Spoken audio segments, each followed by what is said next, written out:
Olá pessoal, tudo bem com vocês? Hoje vamos falar sobre a meta 3, a circulação sanguínea.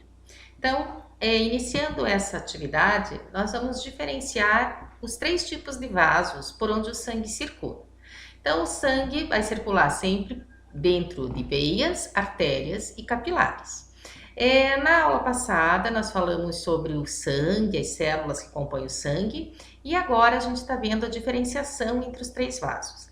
Então, veias e artérias estão representadas com colorações diferentes, né? Porque normalmente as veias carregam o sangue venoso, que é um sangue vindo do corpo, e levam até o coração. E ela está representada em azul justamente para diferenciar o tipo de gás que ela transporta.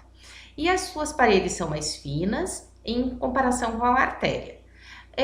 Na segunda imagem, a gente vê o desenho da artéria, então é um vaso mais espesso, com as paredes mais dilatáveis, e elas carregam normalmente sangue arterial, que é um sangue que vai do coração para todo o corpo.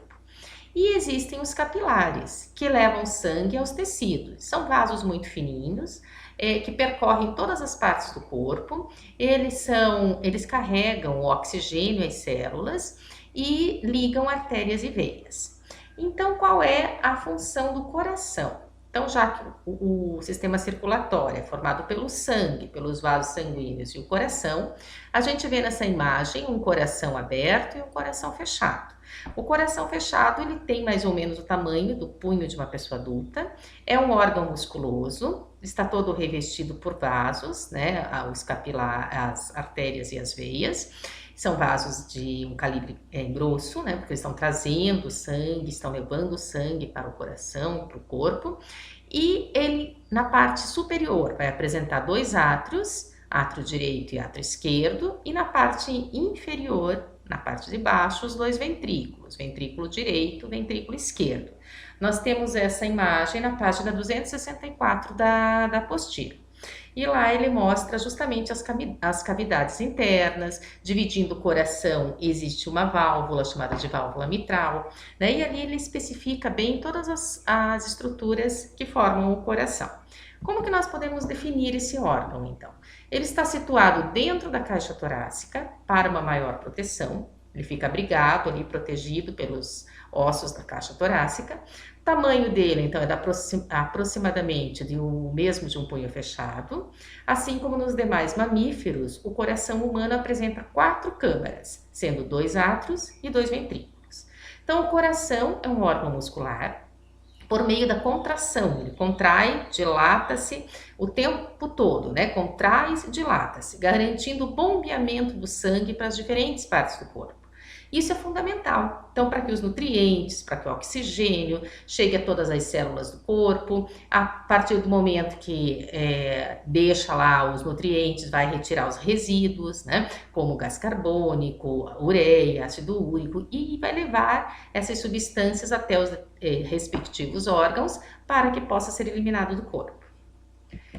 O coração, como então a gente já falou, funciona com esse encher-se de sangue, esvaziar-se de sangue. Quando ele está totalmente cheio, chama-se diástole. Quando ele está expulsando sangue, é uma sístole, né? Então, nessa imagem, a gente vê que isso acontece o tempo todo, né? O sangue chegando ao coração, enchendo esse órgão, esvaziando esse sangue, indo para as válvulas, né? Para as artérias, para as veias, para ser transportado para o corpo. Falando em sangue, nós vamos falar no sistema ABO, que reúne 4 grupos sanguíneos, como vocês veem na tabela. Esses grupos foram descobertos no início do século XX por um pesquisador chamado Carl Landerstein, e nos estudos o pesquisador percebeu que existia uma incompatibilidade sanguínea entre algumas pessoas, quando elas recebiam um sangue que não era compatível com o dela. E com isso, então, ocorria uma aglutinação, ou seja, uma coagulação do sangue nos vasos sanguíneos. Então surgiu um sistema de classificação que hoje a gente conhece como sistema ABO, que inclui 4 grupos sanguíneos. Então, ali nós vemos que existem as hemácias, que são aquelas células vermelhas do sangue, que nós já comentamos lá no vídeo anterior, que elas transportam o oxigênio.